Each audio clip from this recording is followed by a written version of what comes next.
السلام علیکم۔ آج ہم بات کریں گے دل پہ دستک کے سیکنڈ ایپیسوڈ کے بارے میں۔ تو ویڈیو شروع کرنے سے پہلے ہمارے چینل کو سبسکرائب کر لیجئے اگر ابھی تک آپ نے نہیں کیا، تاکہ ہماری ہر نیو ویڈیو آپ تک پہنچ سکے۔ یہاں پر جیسے ہی کرن کے گھر والے آتے ہیں اور ساتھ ان سب کو دیکھتا ہے تو وہ حیران ہو جاتا ہے، اور اس کے گھر والے بھی۔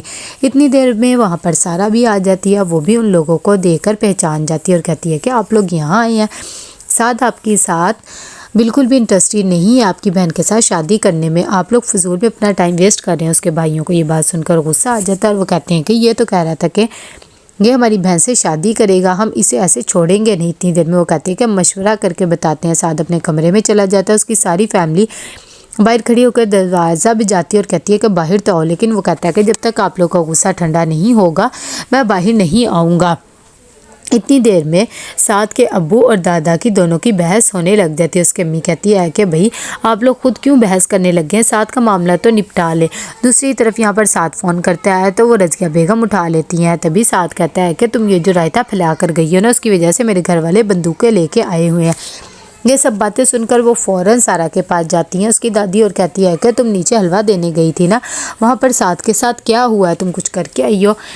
تبھی وہ ساری بات بتا دیتی ہے اور کہتی ہے کہ آپ کو کیسے پتہ لگا کہ وہاں پر کچھ ہوا ہے، آپ کو کسی نے کچھ بتایا؟ تو اس کی دادی کہتی ہے اس کا فون آیا۔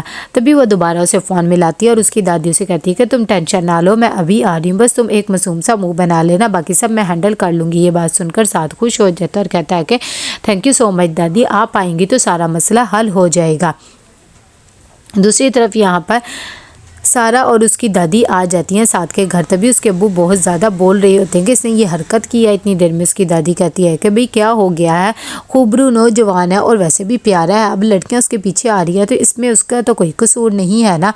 اتنی دیر میں ایاز صاحب کہتے ہیں کہ یہ وقت ہم پہ بھی آیا تھا، ہمارے پیچھے تو کبھی کوئی لڑکی نہیں آئی اور نہ ہی ہم نے یہ سب حرکتیں کری ہیں۔ اس کے ابو کہتے ہیں کہ بھئی تم اپنا مقابلہ کہاں پر میرے پوتے کے ساتھ کر رہے ہو، کہاں تم اور کہاں وہ، اب اس کے پیچھے لڑکیاں آ رہی ہیں تو اس میں اس کا کیا ہے۔ دوسری طرف یہاں پر سارا کی دادی بھی اسے سمجھاتی ہے اور کہتی ہے کہ لڑکے کو ایسے زور زبردستی نہ کرو۔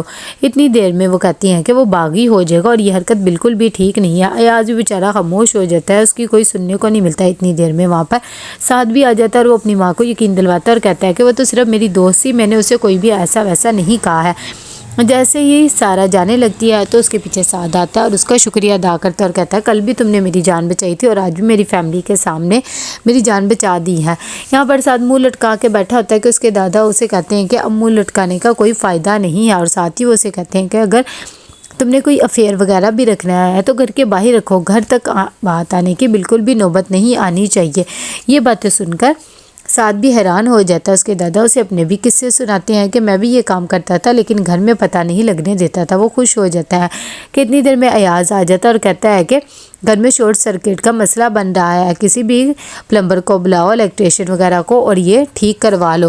دوسری طرف سارا بہت زیادہ خوش ہوتی ہے کیونکہ اسے ایک کمپنی سے جاب انٹرویو آ جاتا ہے۔ وہ اپنی دادی کو یہ سب بتا رہی ہوتی ہے کہ یاسمین کہتی ہے تمہارے بابا نے تمہیں کال نہیں کی، میں نے انہیں کہا تھا کہ وہ تمہیں کال کرے اور تمہیں سمجھائے کہ اب تمہاری شادی کی عمر ہو گئی ہے، تم شادی کر لو۔ سارا جب یہ بات سنتی ہے تو کہتی کیا ہو گیا ہے ماما، میں نے آپ کو پہلے بھی کہا ہے کہ میں نے ابھی شادی نہیں کرنی ہے، آپ کیوں میرے پیچھے لگی ہوئی ہیں، اور شکر یہ ہے کہ ڈیڈ نے کال نہیں کی ہے، ویسے بھی میں نے یہ بات نہیں ماننی ہے۔ اتنی دیر میں وہاں پر جانی آتا ہے اور آ کر دادی سے کہتا ہے کہ پلیز شکیل صاحب کو کہہ کے میرا آئی ڈی کارڈ تو بنوا دینا۔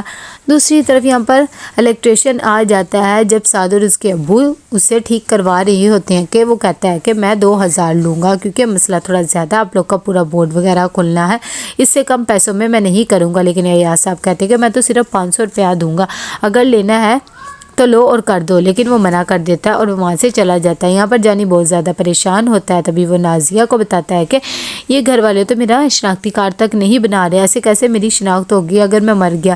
نازیہ جب یہ بات سنتی ہے تو کہتی ہے کہ اللہ نہ کرے مرے آپ کے دشمن، اور ایسی باتیں کیوں سوچ رہی ہیں، اور وہ بنوا دیں گے نا۔ یہاں پر شکیل صاحب فون کرتے ہیں اپنی بیٹی کو اور اسے کہتے ہیں کہ کیا تمہارے حال چال ہے، اور ساتھ ہی وہ اسے شادی کے لیے بھی کہنے ہی والے ہوتے ہیں کہ اتنی دیر میں سارا کہتی ہے کہ مجھے شادی کے بارے میں کوئی بھی بات کرنے کی ضرورت نہیں، مجھے پتہ ہے کہ ماما نے آپ کو کہا کہ آپ مجھے راضی کریں، میں ابھی شادی نہیں کرنا چاہتی ہوں۔ کہ ایک دم شارٹ سرکٹ ہونے لگ جاتا ہے یہ چیزیں دیکھ کر ایاز اور اس کے ابو بھی پریشان ہو جاتے ہیں۔ تبھی وہ کہتے ہیں کہ میں نے سعد کو کہا بھی تھا لیکن اس نے بلایا نہیں الیکٹریشین کو۔ دوسری طرف یہاں پر رضیہ بیگم بھی کہتی ہیں کہ میں نے غنی کو فون کر دیا، وہ کہہ رہے ہیں کہ وہ دیکھ رہے ہیں۔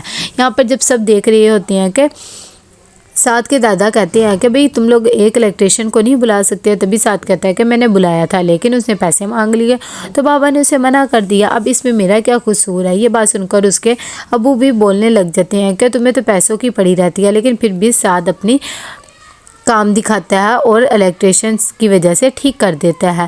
یہاں پر سارا باہر اپنے آپ سے باتیں کر رہی ہوتی ہے کہ میری جاب ملے گی، میں اس گھر سے باہر جاؤں گی تو خوش ہو جاؤں گی۔ سعد آتا ہے اور کہتا ہے کہ یہ تم اپنے آپ سے کیا باتیں کرتی رہتی ہو، تمہاری یہ عادت ابھی تک چھوٹی نہیں ہے، مجھے تو لگتا ہے کہ تم پاگل ہو گئی ہو۔ سارا کہتی ہے کہ اگر میں پاگل ہوگی تو اس سے تمہیں کیا تم نے میرا علاج کروانا ہے اپنے پیسوں سے، جو تمہیں اتنی میری فکر ہو رہی ہے۔ اتنی دیر میں سارا جیسے ہی اٹھتی ہے صبح انٹرویو کے لیے تو دوسری طرف اس کے گھر والے سارے دادی اور امی ماسک لگا کے بیٹھی ہوتی ہے کہ سنجیدہ جانی کو کہتی ہے کہ اگر تم کہتے ہو تو میں تمہارے لیے ایک اچھا سا رشتہ دیکھ لیتی ہوں، میری نظر میں ہے کافی۔ تبھی جانی کہتا ہے کہ مجھے کسی بھی رشتے وغیرہ کی ضرورت نہیں، اگر کچھ کرنا ہی ہے تو میرا شناختی کارڈ بنوا دے، مجھے اس کی ضرورت ہے تھوڑی دیر میں۔ رضیہ بیگم کہتی ہے کہ تم کہاں سے رشتے ڈھونڈ دو گی، تم نے تو ابھی تک خود شادی نہیں کی ہے، ویسے بھی شادی کر لو، جوانی ایسے گزر جاتی لیکن بڑھاپا نہیں گزرتا۔ یہاں پر سارا جب اپنا انٹرویو دینے کے لیے بیٹھتی ہے کہ انٹرنیٹ نہیں صحیح چل رہا ہوتا ہے، تبھی وہ بلا لیتی ہے انٹرنیٹ والے کو۔ جب وہ آتا ہے تو اس کی امی سوچتی ہے کہ یہ بھی اچھا لڑکا ہے، اس سے ہی اس کی شادی کر دوں، لیکن سارا صاف منع کر دیتی ہے۔ دوسری طرف یہاں پر سعد اپنے آپ کو مرر میں دیکھتا ہے تو اسے اپنا آپ بہت خوبصورت لگتا ہے اور وہ کہتا ہے کہ چلو سیلفی لے لیتا ہوں۔ تھوڑی دیر میں وہاں پر اس کی امی آ جاتی ہیں اس کے لیے کھانا لے کر اور کہتی ہے کہ تم ناشتہ کیوں نہیں کرتی ہو، ناشتہ کیا کرو۔ ساتھ ہی اسے ٹیبل پہ لے کے جاتی ہے اور کہتی ہے کہ 2-3 پراٹھے تو کھا ہی لو، تمہاری عمر کے لڑکے تو اتنا کھا لیتے ہیں۔ کہ اتنی دیر میں ایاز صاحب کہتے ہیں کہ بھئی تم کیوں اس کے پیچھے لگی ہو، اگر اس نے ناشتہ نہیں کرنا تو نہ کرے، ویسے بھی اسے پتہ ہے نا ٹائم ٹیبل کا، نہیں آیا نا۔ وہ کہتا ہے کہ بھئی میں آپ کو پتہ ہے ڈائٹنگ کر رہا ہوں، میں نے ناشتہ نہیں کرنا۔ ابھی دونوں کی بحث ہونے لگتی ہے کہ اس کی امی سنبھال لیتی ہے اور اسے آفس کے لیے بھیج دیتی ہے۔ جیسے ہی سعد آفس جانے لگتا ہے کہ سارا اسے روک لیتی ہے اور کہتی ہے کہ آج میرا انٹرویو ہے، پلیز مجھے بتاؤ ان سے میں کیا سوال جواب وغیرہ کروں، وہ میرے سے پوچھیں گے تو میں کیا کہوں گی۔ تبھی سعد اسے بتاتا ہے کہ بس کچھ بھی نہیں، جو وہ پوچھے وہی بتا دینا۔ تو کیسا لگا آپ کو ایپیسوڈ؟ لائک اور شیئر کر کے لازمی بتائیے گا۔ اللہ حافظ۔